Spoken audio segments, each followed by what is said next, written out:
इस वक्त किसी का बयान इतना महत्वपूर्ण कैसे हो सकता है कि किसी मुख्यमंत्री को आप जेल में डाल दें, और जिसकी बात खुद केजरीवाल ने आज कोर्ट के सामने रखी।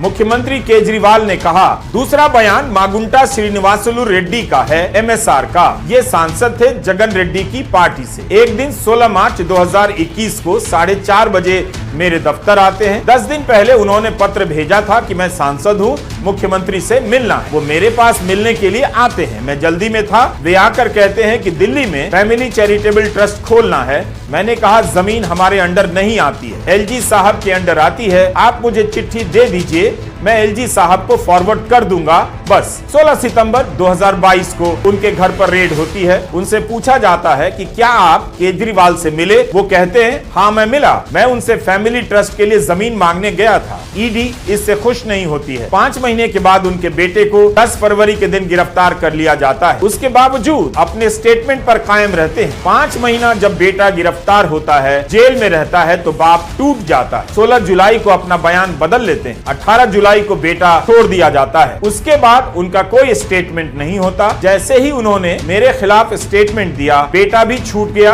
और स्टेटमेंट लेने भी बंद हो गए, और 3 अक्टूबर को उनका माफीनामा भी हो गया। मिशन पूरा हो गया। इसका मतलब ईडी को केवल और केवल मुझे फंसाना था। उन्होंने कहा कि ईडी के पास 3 बयान हैं, तीनों ही बयान सेक्शन 50 के तहत लिए गए हैं, इसलिए कानून की नजर में तीनों बराबर। तब फिर कोर्ट के सामने एक ही बयान को क्यों लाया गया? उन 2 बयानों को क्यों नहीं लाया गया जिसमें मेरे पक्ष में कहा गया है? जो केजरीवाल के खिलाफ स्टेटमेंट है, केवल वही लाया गया। कोर्ट के सामने तीनों बयान लाना चाहिए था, ताकि कोर्ट तय करता सच्चाई क्या है। अब केजरीवाल राघव मगुंता के बयान की बात करते हुए कहते हैं कि 10 फरवरी को राघव गिरफ्तार होता है। गिरफ्तारी के बाद उससे 5 बार बयान लिया जाता है। 5 बयान में वह एक ही बात करता है, अपना बयान नहीं बदलता। लेकिन उसके बाद राघव मगुंता को 5 महीने जेल में रहना पड़ता है। 16 जुलाई को उसके पिताजी अपना बयान बदल देते हैं। तो मेरे खिलाफ 7 स्टेटमेंट हुए। 6 में मेरे खिलाफ कुछ भी नहीं कहा जाता है। 7वें में जैसे ही मेरे खिलाफ स्टेटमेंट देते हैं, उसके बाद उनका कोई स्टेटमेंट नहीं होता है। जेल से छोड़ दिया जाता है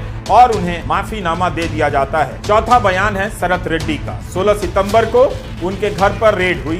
9 नवंबर को स्टेटमेंट देते हैं, मेरे खिलाफ नहीं बोलते। 10 नवंबर को गिरफ्तार कर लिए जाते हैं। उसके बाद उनके 9 स्टेटमेंट होते हैं। किसी में भी शरत रेड्डी मेरे खिलाफ नहीं बोलते। लेकिन 6 महीने जेल में रहने के बाद 25 अप्रैल को टूट जाते हैं, और वो इतना कहते हैं कि मैं विजय नायर के साथ सीएम साहब से मिलने गया था। केजरीवाल ने कोर्ट से पूछा, वे सिर्फ इतना जानना चाहते हैं, क्या ये 4 बयान एक चीफ मिनिस्टर को गिरफ्तार करने के लिए पर्याप्त हैं?